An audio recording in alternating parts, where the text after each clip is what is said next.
जोधा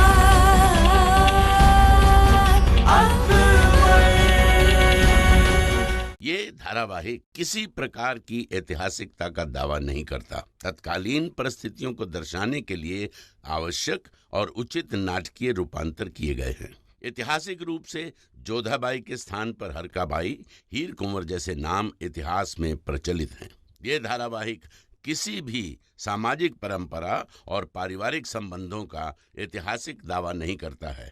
इसका उद्देश्य किसी भी समुदाय की भावनाओं को ठेस पहुंचाना नहीं है।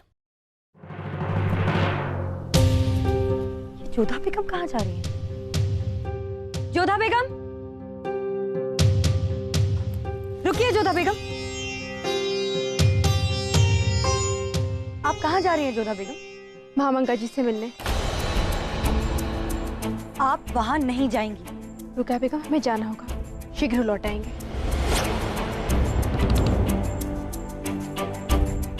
आप वहां नहीं जा सकती। आप शायद अपनी औलाद की खैरियत ना चाहें, लेकिन हम भूल नहीं सकते कि आपकी कोख में हमारी भी औलाद है। हमें स्मरण है और हमने अपनी इच्छा से अपनी संतान आपको दी है, परंतु उसका ये अर्थ नहीं कि आप हमें कहीं भी आने जाने से रोके। रुकिया बेगम। जोधा बेगम, आप बात को क्यों नहीं समझ रही हैं? ये ठीक नहीं है। ये बिल्कुल सही है रुकिया बेगम, और हम महामंगा जी से अंतिम बार मिलने जा रहे हैं और हम जाकर रहेंगे। आप जिद की पक्की है ना? तो हम भी अपने जिम्मेदारियों के पक्के हैं। हमें शहंशाह ने हुक्म दिया है कि आपको कहीं भी बाहर जाने ना दिया जाए, लेकिन फिर भी अगर आप महामंगा से मिलना चाहती हैं तो जाकर शहंशाह से इजाजत लीजिए। हम शहंशाह से अनुमति ले चुके हैं रुकिया बेगम।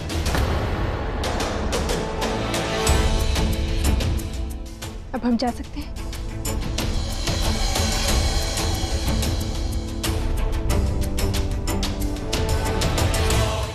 जलाल इन्हें इजाजत कैसे दे सकते हैं?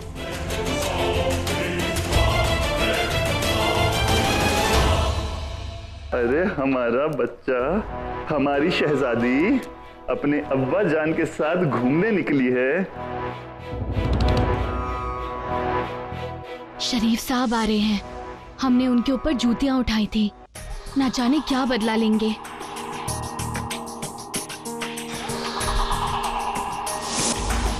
अरे आप लोग हमसे इतने घबराए हुए क्यों हैं? आपको हमसे खौफजदा होने की कोई जरूरत नहीं।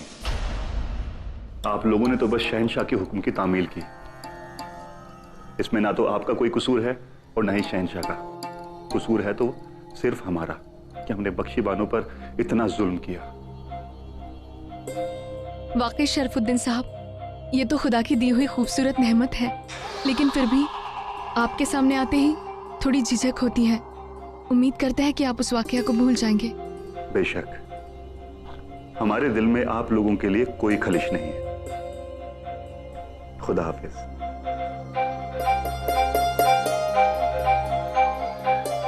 कभी सोचा ना था कि शरीफ साहब इतना बदल जाएंगे।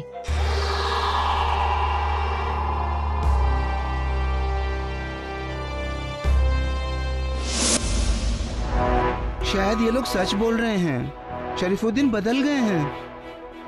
ले जाने से पहले हम एक आपसे बात।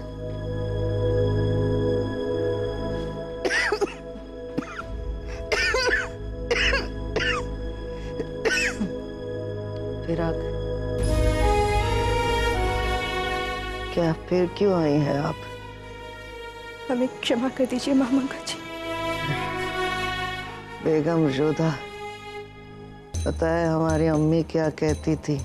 बार बार वही इंसान माफी मांगता है जो दिमाग से नहीं दिल से काम लेता है।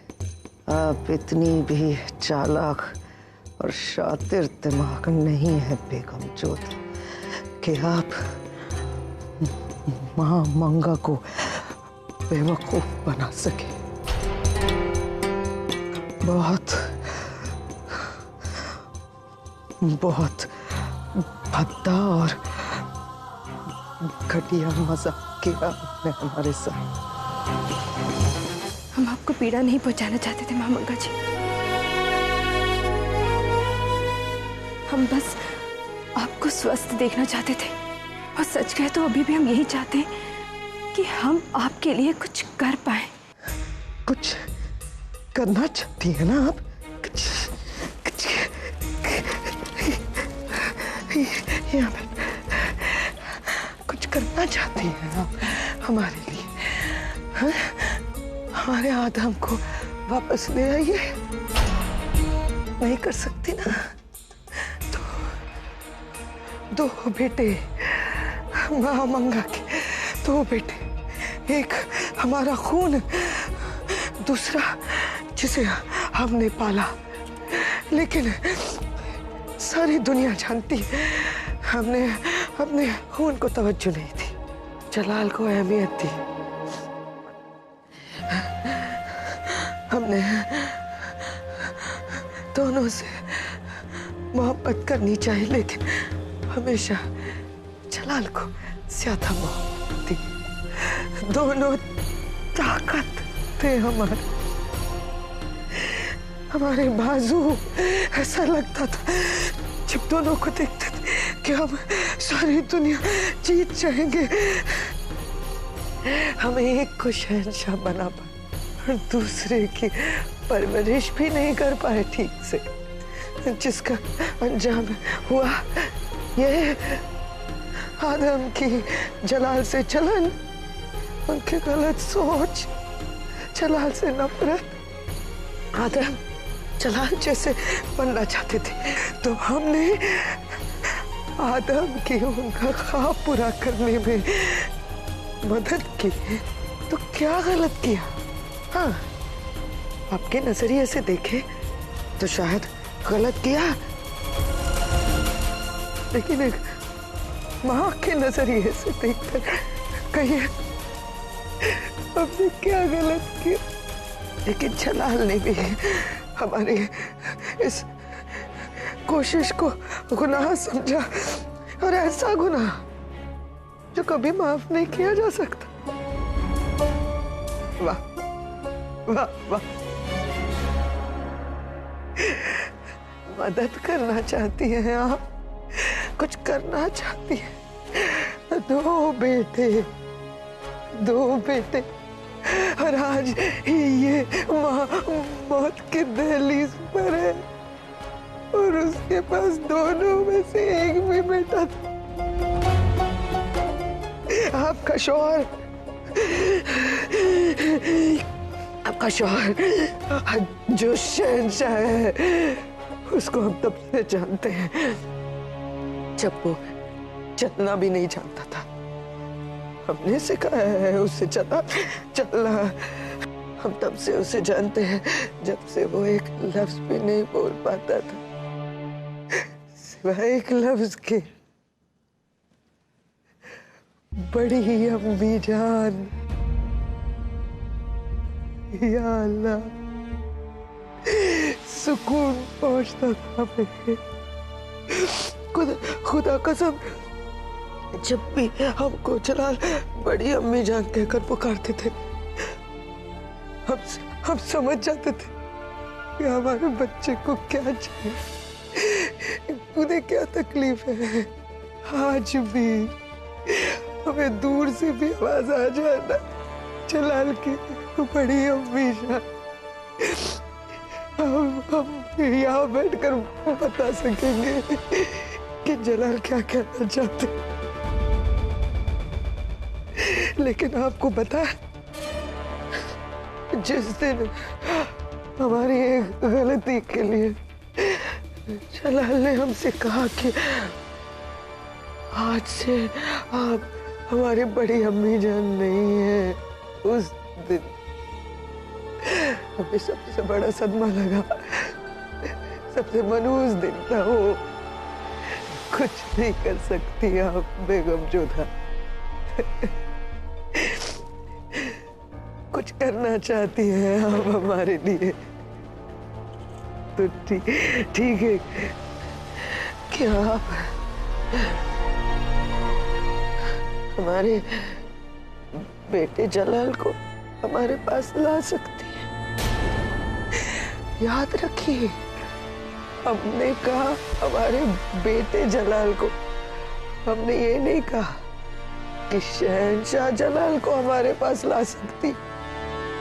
फर्क है दोनों में, क्योंकि हमारा वो प्यारा सा बच्चा वहाँ पे जो बड़ी अम्मी जान कहता था, वो कहीं आपकी शौहर जो शहंशाह है उसमें कहीं पे खो गया है। कुछ करना चाहती है तो हमारे उस बेटे जलाल को हमारे पास ले आइए। राजवंशी हैं आप,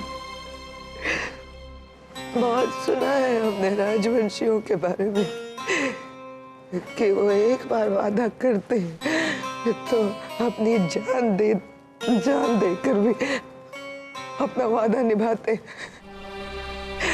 हमें आपकी जान से कोई लेना देना नहीं।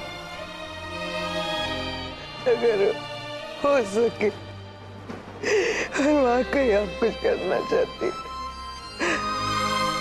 तो हमारे बेटे, हमारे बच्चे जलाल को हमारे पास ले आइए।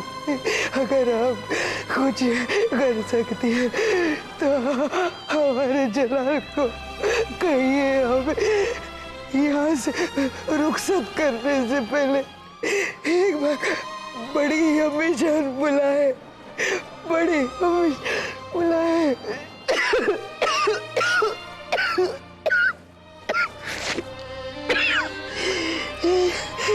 कुछ करना चाहती है,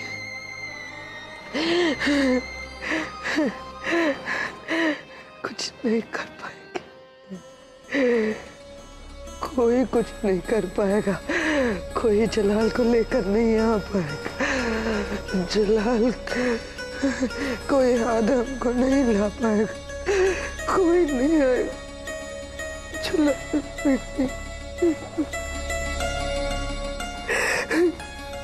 जलाल आदम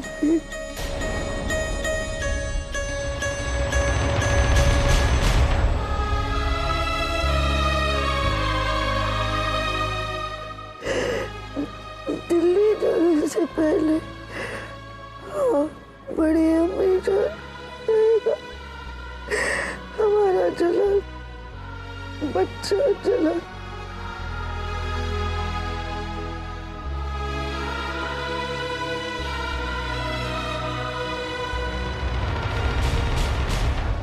पालकी तैयार है तो महामांगा के पास लेकर जाओ और उनका सामान बैलगाड़ियों में लाद दो।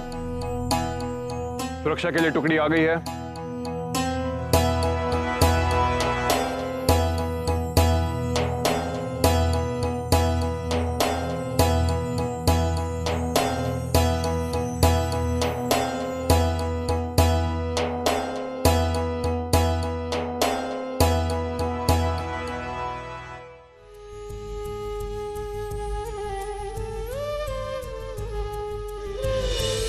क्या करें, महामंगा जी ने जीवन में पहली बार हमसे कुछ मांगा है जो हम उन्हें दे नहीं पा रहे, क्योंकि शहंशाह ने उनका मुख ना देखने की सौगंध खाई है और वो हमारे किसी तर्क को नहीं सुनेंगे।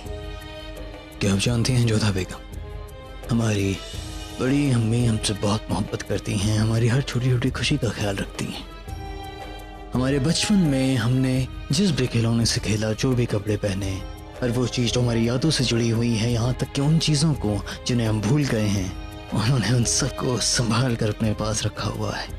किसी को उन्हें हाथ नहीं लगाने देती हैं, यहाँ तक कि खुद हमें भी नहीं।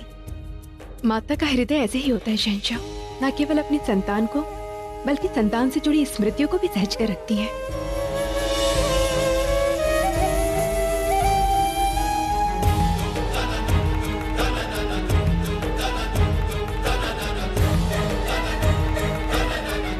इस कक्ष की सफाई करवा देना अच्छे से, इस कक्ष की बिल्कुल अच्छे से सफाई करवा देना। बहुत सारा बेकार सामान है यहाँ पर, हमें हटवाना है सर।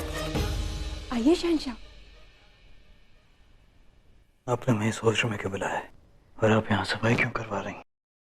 शहंशाह, वैसे भी महामंगा अधिक दिन तक जीवित तो रहने वाली है नहीं, तो हमने सोचा इस कक्ष की सफाई करवा देते। बहुत सारी बेकार सामग्री रखी है।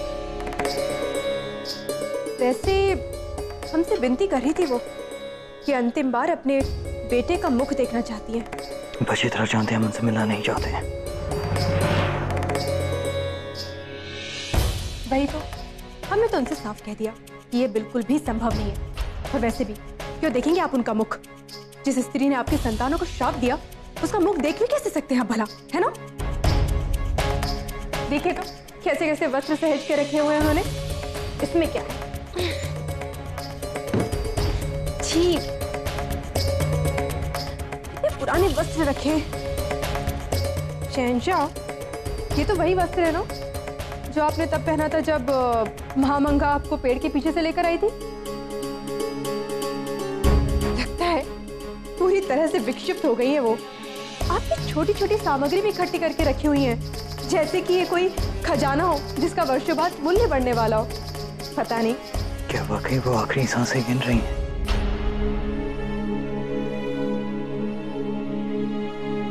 और नहीं तो क्या शहंशाह। और वैसे भी ऐसे मनुष्य जितने शीघ्र संसार से चले जाए उतना ही अच्छा है। स्वयं अपने आप को आपकी अम्मी जान कहती हैं। ऐसी भी कोई माँ होती है भला जो अपने बेटे के संतानों को श्राप दे? तो क्या हो जो उन्होंने आपको दूध पिलाया, पाला पोसा, बड़ा किया या कई बार आपके प्राणों की रक्षा की। कर्तव्य था उनका और इसके लिए उनको वेतन भी मिलता था। और वैसे भी इन सब के कारण उन्होंने जो आपके विरुद्ध अपराध किए वो तो कम नहीं हो जाते ना। शहंशाह, अब आप बिल्कुल भी चिंता मत कीजिए। बस 2-3 दिन शेष रह गए हैं, फिर ये काला अध्याय सदा के लिए हमारे जीवन से समाप्त हो जाएगा। कह रही थी कि अपने बेटे का मुख देखे बिना मरूंगी नहीं। अब क्यों देखना चाहती है वो आपका मुख? इतना कुछ करने के पश्चात भी आपका मुख देखना चाहती है, क्यों? ताकि आपको श्राप दे सके, पाखंडी औरत।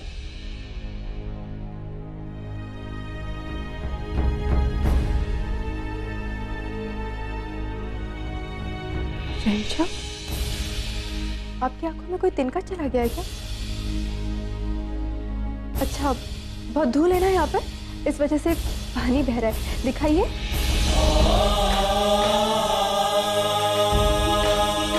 ये तो अश्रु है,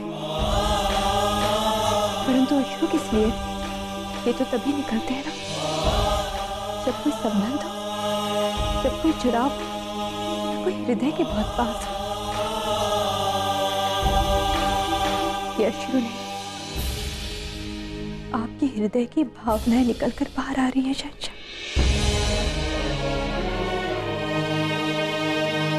परंतु किसके लिए? महामंगा के लिए, जिन्होंने सदा आपका बुरा चाहा, जिन्होंने आपको सिंहासन से हटाना चाहा, जिन्होंने आपके संतानों को श्राप दिया।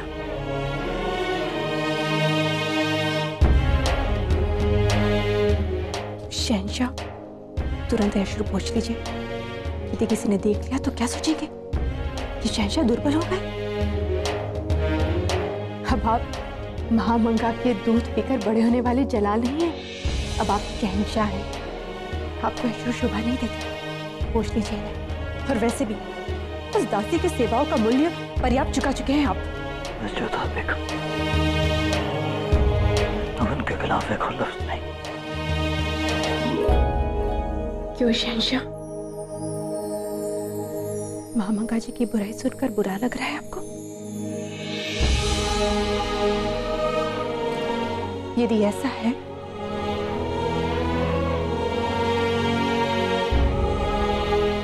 तो आपको बुरा लगना भी चाहिए शहंशाह। अपनी भावनाओं से क्रोध का पर्दा उतार दीजिए, क्योंकि वो कोई दासी नहीं, आपकी माँ है, आपकी बड़ी अम्मी जान। एक शहंशाह का पद बड़ा होता है, परंतु एक बेटे का पद उससे भी कई गुना बड़ा होता है। आज भी आपकी अंतरात्मा महामंगा जी के लिए पीड़ा अनुभव करती है। फिर दिखावा क्यों नहीं, ये छल क्यों? अपने अहंकार को छोड़ दीजिए शहंशाह। शहंशाह के विराट स्वरूप में छिपे उस बेटे के अस्तित्व को बाहर आने दीजिए। मानते हैं कि महामंगा जी ने बहुत गलत किया, उन्हें आपकी संतानों को श्राप नहीं देना चाहिए, परंतु उस समय उनकी मनोस्थिति कुछ भी सोचने या समझने के लायक नहीं थी। अपने बेटे की मृत्यु पर विलाप करने वाली की स्त्री के मन से वो श्राप निकल गया था, परंतु आपको अपना दूध पिलाकर बड़ा करने वाली मां के मन से नहीं।